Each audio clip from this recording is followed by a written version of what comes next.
62% of Americans get news from social media in our country today. I'm Thomas Pankonin, and I'm here to talk about false or misleading news articles on social media. As a frequent user of social media, I read news articles I see all the time on Facebook or Twitter, and they're usually pretty entertaining, but sometimes they can be misleading as well. Recently I read a couple about the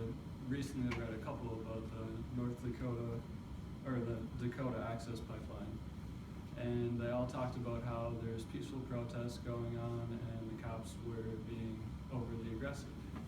Well, I have a friend that was working as military police there, and I talked to him when he got back. And he said that, yeah, most of the time the protests were peaceful, but he had rocks thrown at him and he had someone charge him with a horse. And there were just random acts of violence, but they were rare. But none of the news articles you read said anything about those. They only talked about the peaceful people.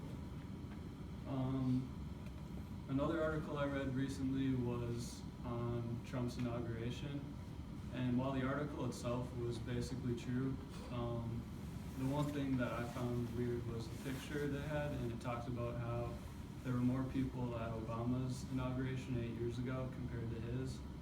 And while that might be true, the pictures they had side by side, one of them was of Obama's in the middle of his speech, and the other one was of Trump's, but like 3 hours before he actually gave his speech. So the picture itself was a little misleading.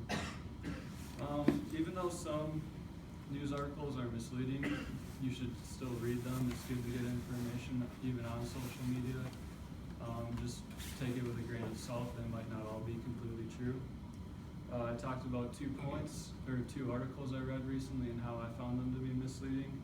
And I'm not saying you shouldn't read news articles, just don't believe everything you read online.